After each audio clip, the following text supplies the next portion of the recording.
tenim dues convidades molt importants. La Rosa Maria, que és responsable del programa d'educació audiovisual Contraste de l'Associació de Consumidors de Mitjans Audiovisuals de Catalunya. Ara es presentarà la Rosa Maria. I també la Irene Montiel, que ens acompanya, que és professora de la UNIR i fa aquesta col·laboració com a professora que col·labora també amb l'associació. Rosa, tu vols explicar una mica com funciona l'associació, què és el que podeu oferir als docents, als futurs docents en aquest cas? Molt bones tardes, estic molt contenta d'estar aquí. Sí, des de l'associació, i a més has dit que jo soc la coordinadora general del programa d'educació audiovisual precisament per col·legis i els teus alumnes seran un dels futurs mestres, no? I nosaltres ens dediquem especialment a alumnes, a pares, famílies i a professors, precisament per ensenyar o poder formar, donar informació i formació de com utilitzar bé les pantalles, perquè les pantalles estan i ja s'han quedat, però podem fer moltes coses bones a través de la pantalla. La nostra marca és Contraste, perquè nosaltres també tenim una web que recomano, a més, que els teus alumnes, ja que esteu aquí, la pugueu utilitzar, perquè donem allà molta informació de temes també de televisió, d'internet, de youtubers, de sèries de televisió, precisament per contrastar el que es veu, el que es diu. Nosaltres tenim una eina per dir, contrasto tota la informació que rebo per donar unes pautes i puguem fer un bon ús d'aquesta eina. I la Irene és la nostra experta en assajament i ciberassajament. Correcte, Irene? Hola, bona tarda. Moltes gràcies per la presentació, Janaina. Moltes gràcies per la invitació i a Rosa, que ja la conec de l'associació. Estic aquí com a experta o com a especialitzada en temes de ciberassetjament i assetjament, perquè porto molts anys estudiant aquests temes a la universitat, investigant sobre aquesta situació i intentant aportar una mica de coneixement científic a aquest àmbit, i traslladar-lo als educadors, als futurs professors i professores, que són, crec que, fonamentals en aquesta dinàmica de la que ara parlarem. Exacte. Tot això que tu compartiràs amb nosaltres, Irene, és molt important per la formació d'aquests professionals, d'aquests futurs educadors, perquè estan treballant amb la gent que està creixent en aquest món, que conviuen des de molt aviat en la seva vida amb mitjans tecnològics, amb internet, i han d'aprendre a viure en aquest món, a moure's en aquest món.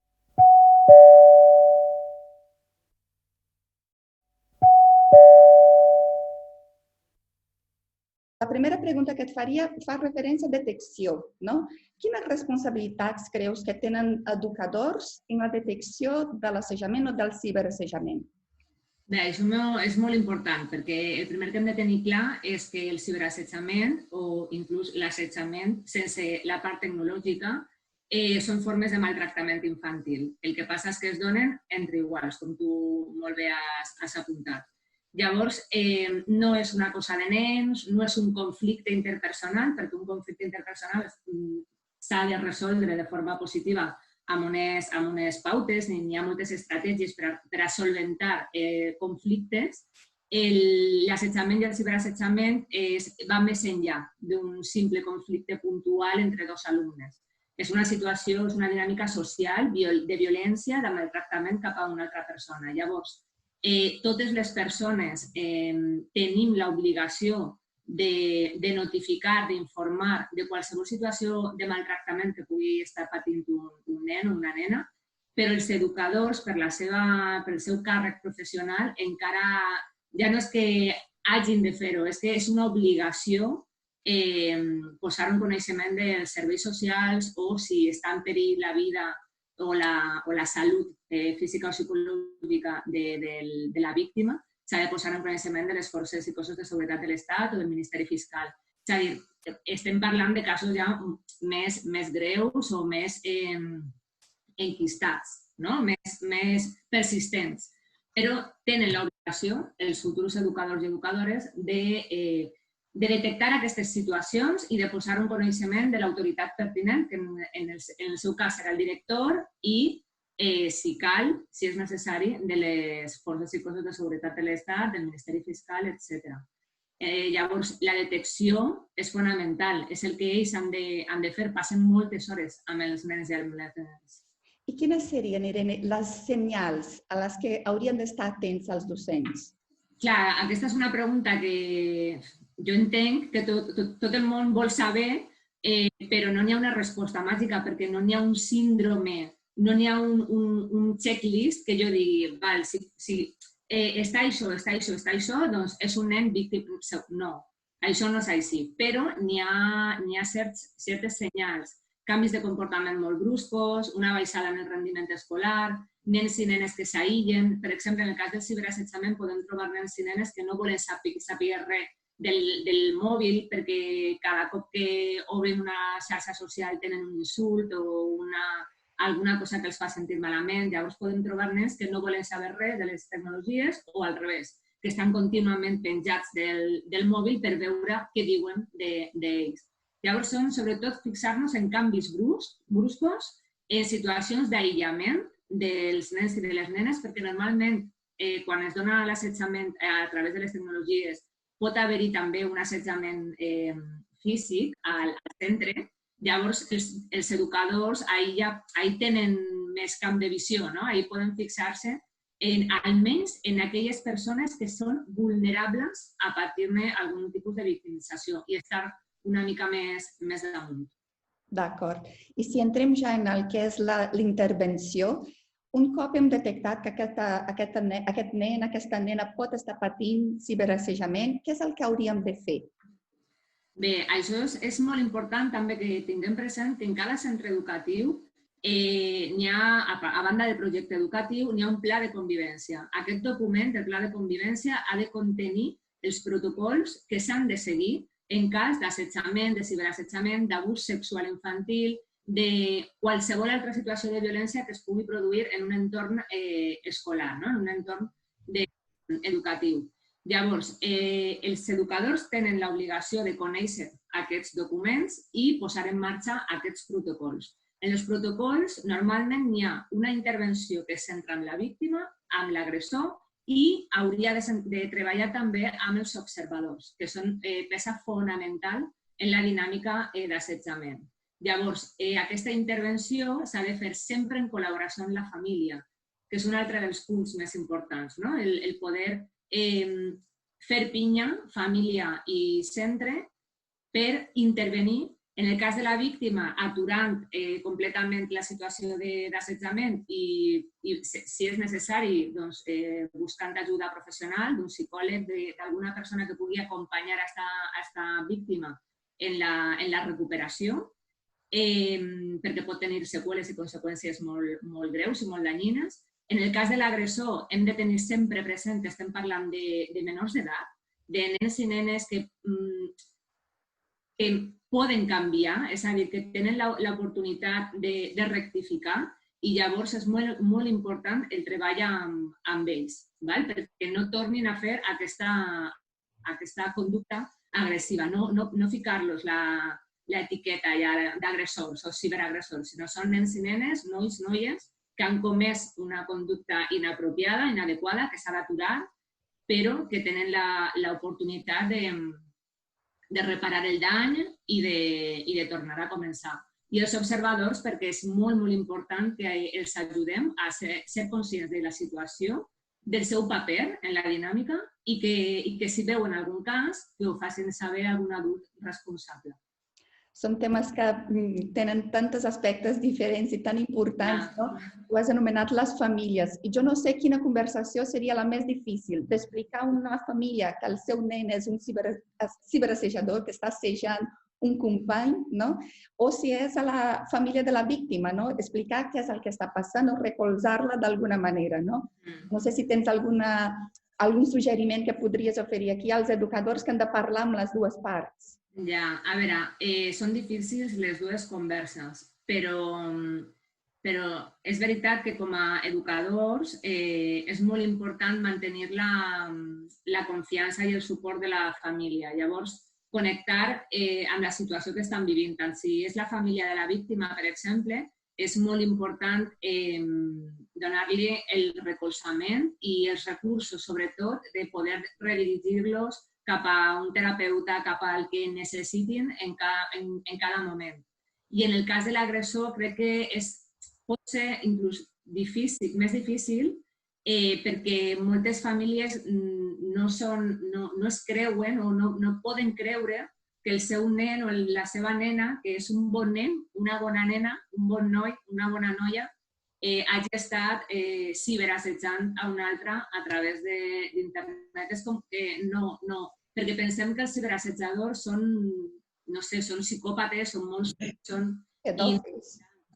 Clar, o són pedòfils, o... Quan parlem d'assetjament entre iguals, de ciberassetjament entre iguals o ciberbullying, estem parlant de nois i noies de 15-16 anys que sí, que fan bromes pesades a través d'internet i molts cops la cosa es fa més gran que la seva intenció inicial, per exemple. Ells de vegades no saben realment el dany que estan ocasionant a la víctima.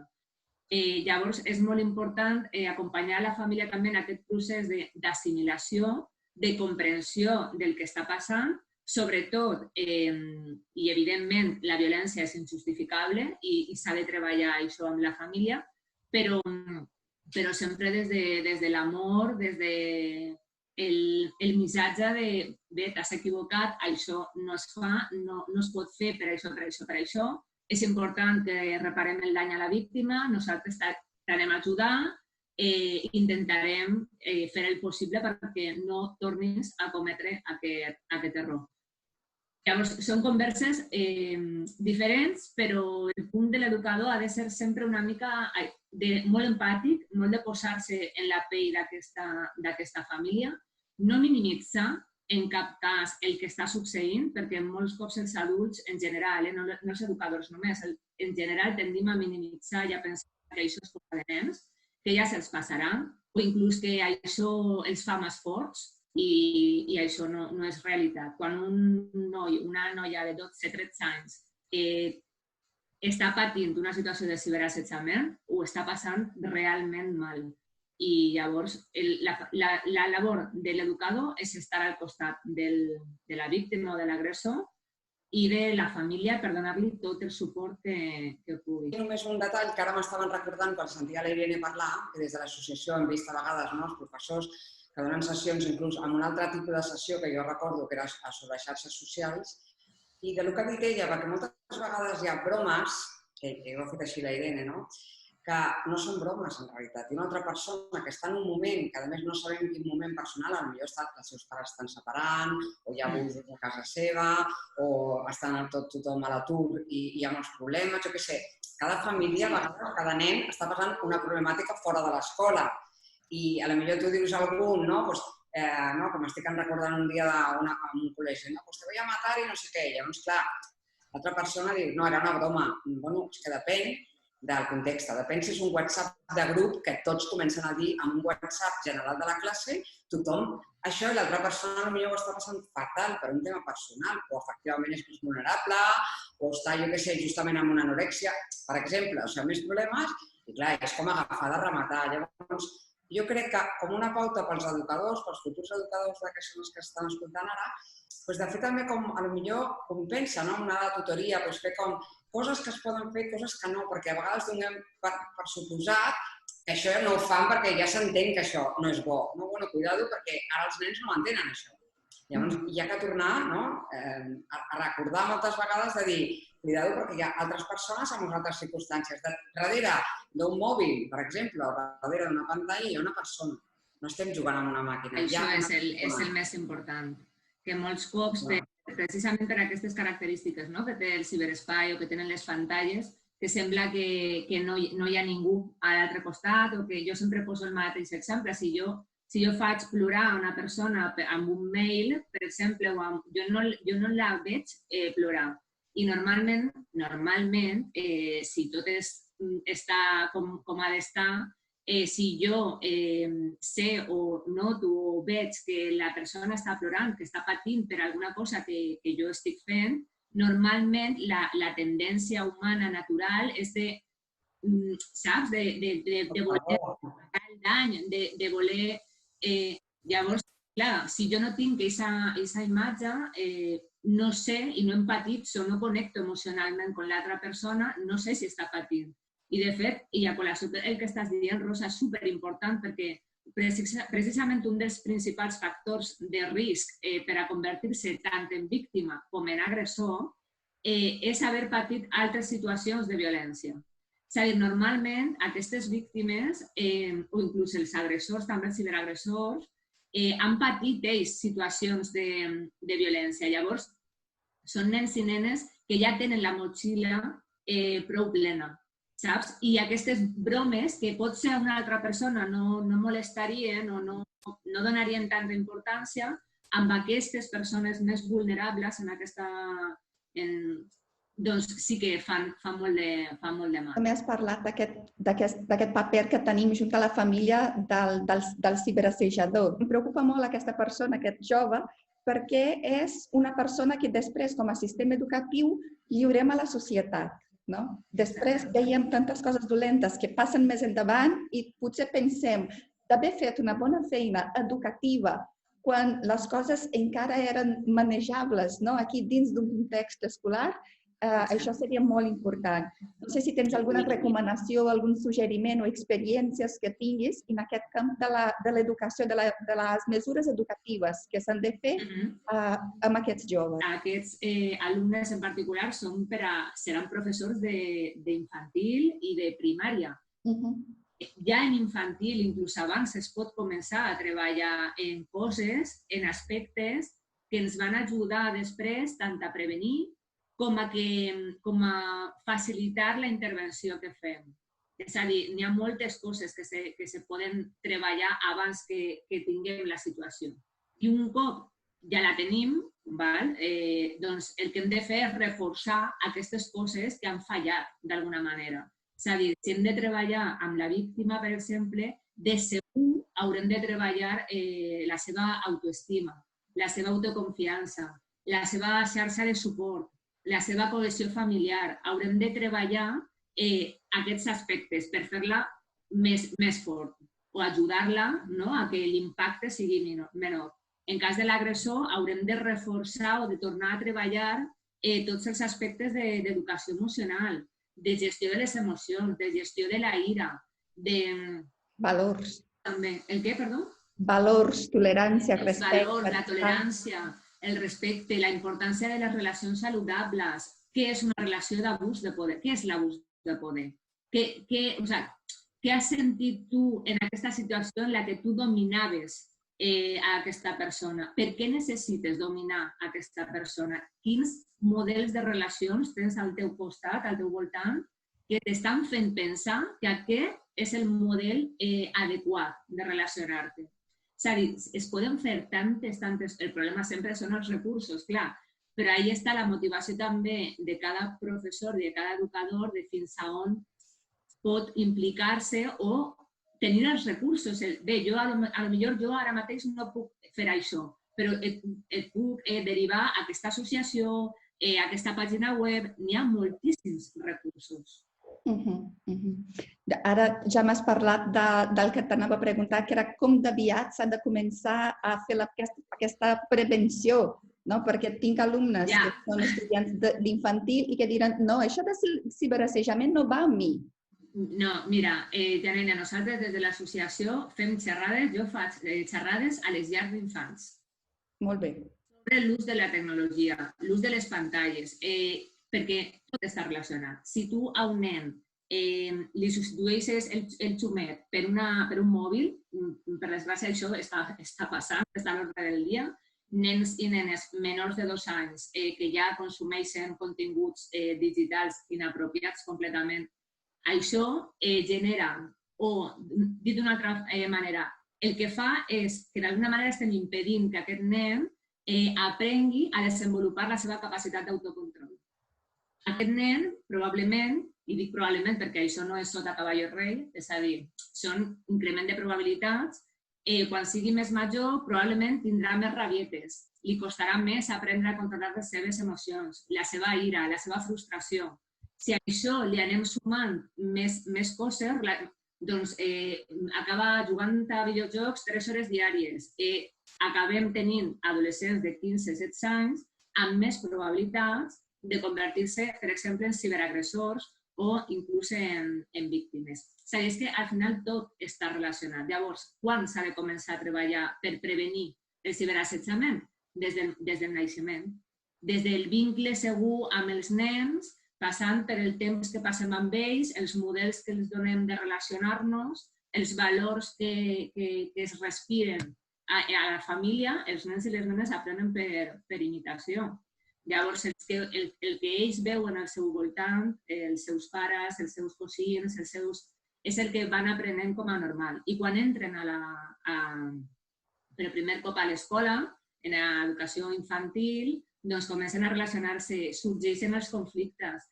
Hem d'ensenyar-los a gestionar els conflictes.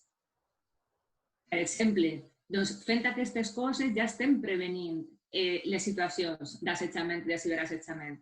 Són màgia? No, evidentment són coses que s'han de treballar a poc, tots els dies, i que han d'interioritzar aquestes normes socials, aquests valors. Si els aprenen únicament per evitar unes conseqüències negatives, per exemple, en models educatius molt autoritaris, no funciona, perquè tenen les normes, fan cas per evitar un càstig, per exemple, però no interioritzen que aquesta norma és el que ha de ser, el que tu deies, el que està bé, el que deia la Rosa, el que està bé, el que està mal.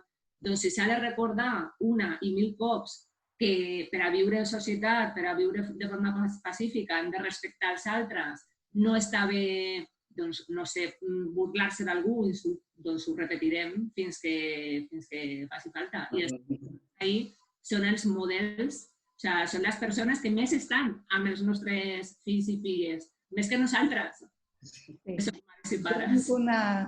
Tinc una creença absoluta en el poder de l'educació i crec fermament que els educadors fan part, els mestres, i dic educadors perquè, clar, en el centre educatiu estan els mestres, però tota la gent que intervé d'alguna manera en la formació moral i acadèmica d'aquests éssers humans, som responsables d'aquesta trajectòria que després va com segons encaminem aquesta gent, no?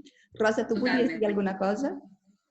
Bueno, no, realment és que em dono compte de la importància que té la bona formació dels futurs mestres. I jo sóc una fan, però una fan de l'educació infantil, perquè tot comença allà. Nosaltres estem dient des dels nostres estudis del tema de neurologia del cervell que de 0 a 5 anys, sobretot, pantalla 0. De 0 a 3 segur, i després de 3 a 5, doncs, evidentment, molt poc. I estem favorint el tema de que els jocs, a compartir, no? Si tu vas al pediatre amb el nen i no li poses el mòbil, intenta parlar, jugar amb alguna cosa, porta algunes cartes, jo què sé, un joc petit, un llapis amb alguna cosa per pintar, vas a un restaurant. És que jo fa poc a nivell personal no vam anar a un resort, bueno, aquest any no perquè no hem pogut anar, però fa... I és que anàvem al bufet, no? I els meus fills, els meus nebots i tal, em deien, però tots els pares de nens petits... Fa molta pena. Fa molta pena. El mòbil i la tablet, tots. Fa molta pena. A mi és una cosa que nosaltres a casa, i això és personal, intentem evitar. Evidentment, tampoc s'ha de demonitzar la tecnologia i demonitzar els pares o mares que no tenen més remei que fer això en algun moment determinat, però jo sempre dic el mateix a les xerrades. Està bé, tu necessites que el teu fill estigui 2 hores desconnectat? Ho necessites perquè has d'entregar un treball, perquè... Bé, ho pots fer, però siguis conscient del que estàs fent. És a dir, això ho has de poder compensar d'alguna manera. El que no pot ser és que tota la xarxa social, per exemple, dels nostres nens i nenes, estigui només a Instagram i que després surtin al carrer i no tinguin un amic amb qui jugar a la pilota. O estan a classe i no sàpiguen relacionar-se amb ells o resoldre un conflicte. És a dir... No puguin dormir perquè estan pendents dels missatges que estan rebent. Exacte. Llavors, jo sempre dic el mateix, el tema de la tecnologia està ahí, està perfecta i és molt útil per a treballar i ens facilita molt la vida, i més ara amb els temes de confinament, té coses molt positives. Però no pot ser l'única forma, l'únic mitjà de relacionar-se amb els nens, perquè els nens i les nenes aprenen amb el contacte, amb el cara a cara. Aprenen tenint a la persona al davant. Llavors, és molt important que la tecnologia no substitueixi a les relacions, a aquestes relacions més properes. És una mica de tenir sentit comú. S'ha de prohibir completament. Bueno, bé, cada família farà el que faci. Ha de ser una decisió. Això sí que ho tinc molt clar. Cada família ha de seure i prendre una decisió sobre quina postura va a tomar en aquest aspecte. Per exemple, perquè no és fàcil. És a dir, de vegades entre nosaltres, en la mateixa família, hi ha persones que són partidaris de donar el mòbil als nens petits mentre dinen i altres no. Llavors, s'ha d'establir una pauta, no? No pot ser una cosa aleatòria i, de repente, el niño veu 2 hores de pantalla tots els dies. Com hem arribat a aquest punt? No. És a dir, tot està al final relacionat. Jo crec que això és important. I sobretot, molt de sentit comú. I els educadors de vegades han de tenir aquest sentit comú, no? De dir, bueno, bé, tot en la mesura que s'ha de fer. En la matèria parlem molt de fer servir tecnologia, però amb un sentit educatiu, que ha de posicionar l'aprenent com a centre del procés d'aprenentatge i fer servir aquesta tecnologia per aprendre de forma autònoma, produint imatges, contextos, contingut que després pugui compartir amb la resta de la gent. No per reproduir informació, aquest copy-paste no són habilitats que hem d'afavorir, perquè les que hem d'afavorir són la creativitat, sempre per passada per valors de respecte i tolerància. Si fem així, no n'hi ha perill de fer servir tecnologia en l'educació. Quan hi ha perill? Quan no som conscients de totes aquestes qüestions i fem servir tecnologia per omplir buits o per repetir patrons d'aprenentatge. I de forma passiva. Exacte. Completament passiva. Jo sempre dic... I posicionant l'alumne com a passiu. Clar. Aquest és el problema, que els nens i les nenes, quan comencen molt pront a consumir, ho fan de manera completament passiva. I això no alimenta, és a dir, no dona res de positiu més que omplir buits o temps, però no els fa aprendre ninguna cosa. Llavors, el que sempre diem és que sí, la tecnologia la utilitzaran, però quan estiguin preparats per a utilitzar-la. És a dir, primer, a mi quan em pregunten quina és l'edat per tenir el primer mòbil, jo dic, no sé si n'hi ha una edat. O ideal seria com a mínim 14 anys, però això entenc que pot ser difícil i pot sonar estrany, entenc? Però el que sí que tinc clar és que abans de tenir mòbil, els nens, el teu nen en particular, és a dir, cada nen serà un món i madurarà a una velocitat, però el que tinc clar és que ha de saber pelear-se amb els seus amics i resoldre la situació. Ha de saber el que és pujar una muntanya, ha de saber el que és plantar un arbre, ha de saber, és a dir, ha de tenir una sèrie de coneixements abans de ficar-se davant d'un mòbil que l'absorbirà el cervell. Jo dic, no és veritat, ho dic de broma perquè no seré capaç, estic convençuda que no seré capaç de fer-lo, però dic de broma que els meus fills, quan treballin i es puguin permetre comprar-se el seu mòbil, ja tindran mòbils. I això no vol dir que no puguin fer servir tecnologia amb un recolzament pedagògic, objectius clars, dins d'un entorn segur per aprendre. Són coses diferents. Completament. És la diferència. Per això jo dic sempre, de vegades pot parèixer que jo demonitzo la tecnologia i no, de veritat, si jo la utilitzo, si jo treballo a una universitat online, ho faig tot a través d'internet. Però sempre s'ha de treballar amb objectius clars, és el que tu dius, i més amb nens i amb nenes. És a dir, navegar per navegar, bueno, ho pots fer, però normalment això no porta enlloc. S'ha d'utilitzar la tecnologia per a un propòsit. I amb aquesta idea, al final, entenc que el bon ús és com que ve rodat. Quan utilitzes la tecnologia amb la finalitat que té, doncs no ha d'haver-hi, en principi, cap problema.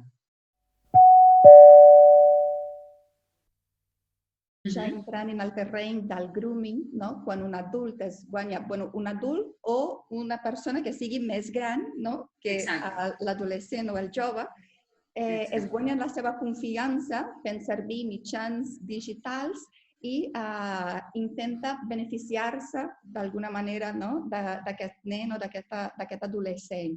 Què podríem dir als educadors perquè puguin protegir els seus aprenents d'aquest perill? Doncs el primer que hem de saber com a educadors és que el grooming a dia d'avui està tipificat al nostre Codi Penal i és un delicte. És a dir, qualsevol adult o qualsevol persona de major edat que contacti de manera telemàtica amb un menor d'edat amb una finalitat sexual està cometent un delicte tipificat. Llavors, és una situació greu, que vulnera els drets fonamentals i, a més, una vessant molt important del desenvolupament humà, com és el desenvolupament psicosexual. Això és el més important. Llavors, com a educadors, el que hem de saber o hem de conèixer són una mica els factors de risc o aquelles coses que fan que els nens i les nenes tinguin o siguin més vulnerables a patir aquestes situacions. Per exemple, nens i nenes amb una baixa autoestima, nens i nenes amb problemes familiars greus, de cohesió, nens i nenes que necessiten o que busquen contínuament l'aprovació dels adults. Aquests nens i nenes que nosaltres com a educadors detectem, per exemple, a la nostra aula, doncs ens han de posar en alerta. Nens i nenes que utilitzen de manera precoç internet, per exemple, que tenen perfils a les xarxes socials, per exemple, nens i nenes de 8-9 anys que ja tenen perfils a TikTok, a Instagram. Evidentment, un educador, no és tasca de l'educador posar-se a mirar el perfil d'aquest nen o aquesta nena. És tasca del pare o de la mare que ho ha permès. Però, si som coneixedors de que un nen o una nena està penjant vídeos inapropiats o està... Doncs jo, com a educadora, ho faria saber a la família, per posar-la en alerta. Llavors, hem d'estar pendents de les senyals i treballar a nivell d'aula des d'infantil aquests aspectes que poden suposar un increment del risc i també potenciar aquells altres que són factors protectors. És a dir, tot el que sigui activitats que potencien i afavoreixen l'autoestima dels nens i de les nenes, l'autoconfiança, la confiança en els seus iguals, qualsevol activitat que potenciï el que són les relacions saludables, detectar situacions d'abús de poder, gestió emocional, si alguna relació que tens et fa sentir malament, has de dir-ho, el respecte per el propi cos, educació psicosexual, és a dir, totes aquestes coses que això dona per una tesi o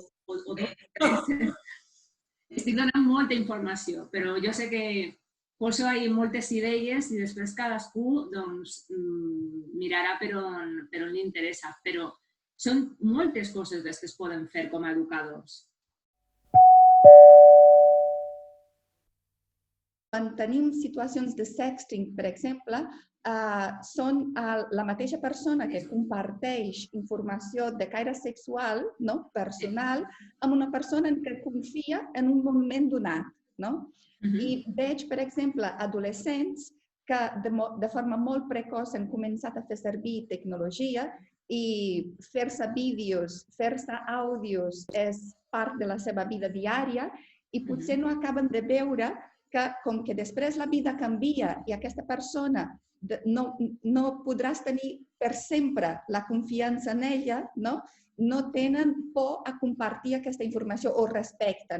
Què li podríem dir als educadors respecte al sexting, Irene? És una mica... Es toquen els mateixos aspectes que he comentat del grooming, però és veritat que n'hi ha alguns que destaquen per damunt d'altres. Per exemple, el sexting el practiquen principalment adolescents. Per sort, els nens i les nenes en aquest sentit encara no ho fan, tot i que n'hi ha casos, però és una pràctica més extensa en els adolescents i en els adults, perquè també he de dir que les prevalències són molt altes en adolescents, però en adults són encara més altes. És a dir, els models s'han de revisar també. Llavors, hem de tenir present que quan un noi o una noia envia aquestes imatges, la motivació que n'hi ha al darrere normalment és agradar a l'altre, és una situació, una relació de flirteig o d'alguna manera pensa que amb aquesta imatge es guanyarà l'afecte de la persona. Llavors, si mirem ahí al fons, el que en realitat n'hi ha és una mancança de coneixements de com és una relació de respecte igualitària i saludable. Perquè basar una relació d'afecte en una imatge sexual o física, és a dir, posar el teu envoltori com a únic motiu per a que algú t'estime, doncs n'hi ha un problema de fons. N'hi ha un problema d'autoestima, probablement, de necessitat d'aprovació social, n'hi ha algun tipus de carència. També és veritat que els adolescents fan moltes coses de les que fan sense pensar una mica, perquè, en certa manera, a nivell neuropsicològic encara no són madurs i llavors els costa molt veure les conseqüències a llarg termini de les seves accions.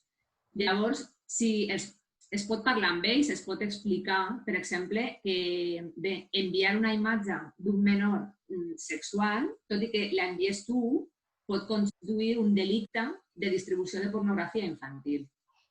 Pot ser amb els nens, no als 9 anys, però pot ser als 12 o 13, que ja estan consumint pornografia d'adults, és el moment d'explicar-les que n'hi ha una altra cosa que es diu pornografia infantil i que és delictiva. I per què és delicte i el que n'hi ha detrás, l'explotació sexual infantil, etc.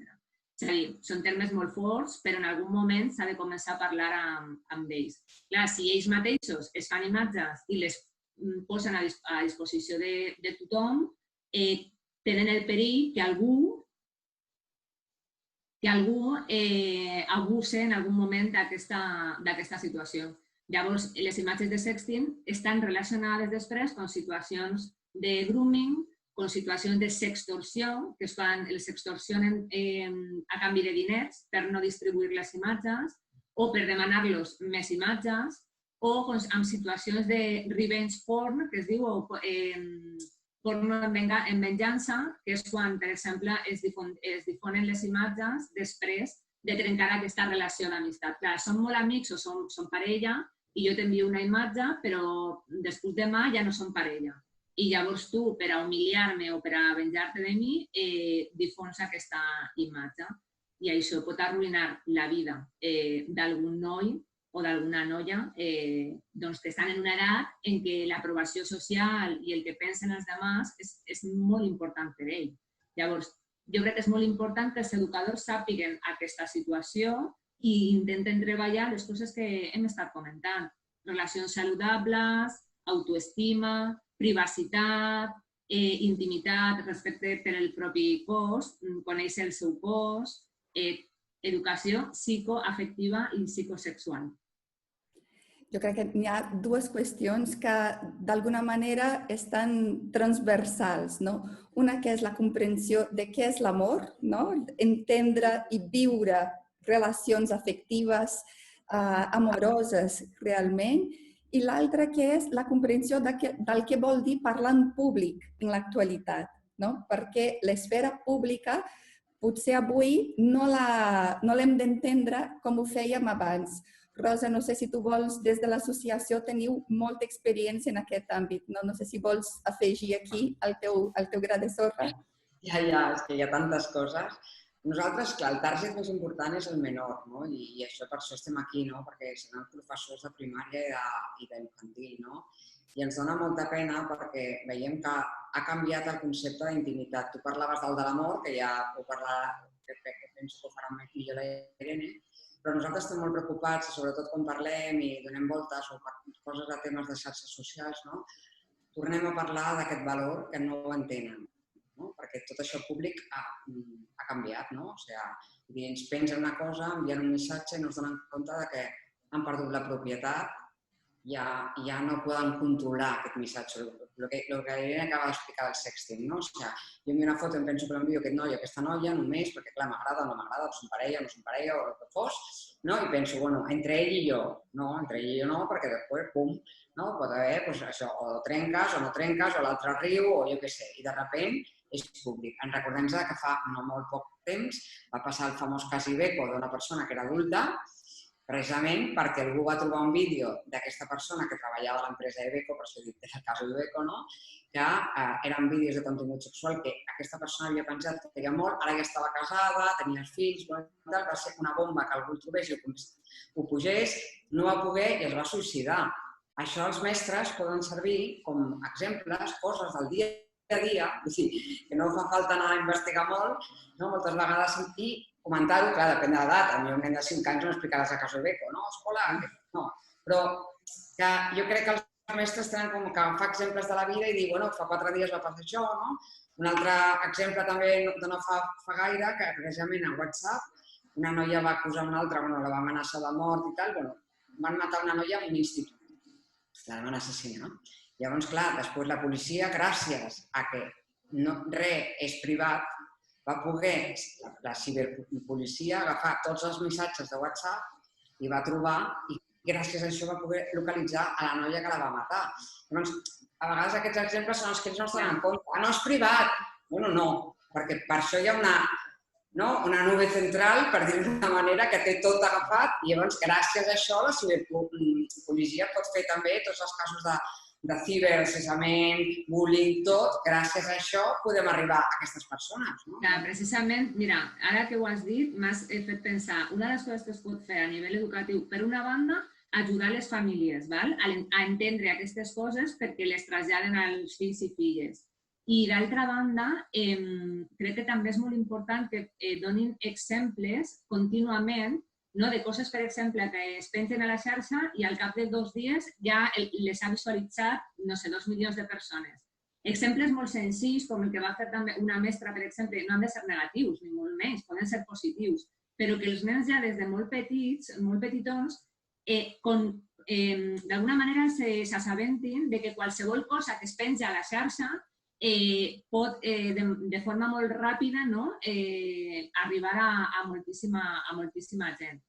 No sé, n'hi ha moltes cosetes que des de l'àmbit educatiu crec que es poden fer sense, com deia la Rosa, a cada etapa, evidentment, en la dosi i amb els termes que cal, perquè a un nen de 6 anys no cal parlar-li de grooming o de sexting, però sí que sigui conscient del poder de la xarxa i per a lo bo i per a lo no tan bo. Llavors crec que és molt important la labor dels educadors, ja ho dic, jo crec que des de la llar. Només afegir una cosa, això del sexting i el grooming, aunque diu la Irene que és evident que nens d'infantil i tal no ens parlaràs d'això, però clar, també ja els tens que fer el respecte, per exemple, quan van als banys, no? O sigui, tota una sèrie de coses de no em despullo a meitat de la classe, doncs per què no? Perquè llavors quan vaig al bany és un moment d'intimitat, no? Que no ensenyo les meves parts genitals. Bueno, doncs són cosetes petites perquè ja vas prevenir en classe des de petits. Però tot això, no? Doncs després és igual penjar una fotografia perquè, bueno, total, doncs mira, en lloc de veure 30 persones de la classe o 25 nens, doncs ara veuran 25.000 persones. I després també és molt important ensenyar als nens i a les nenes, sobretot quan són més petits, que tinguin alguna persona de confiança.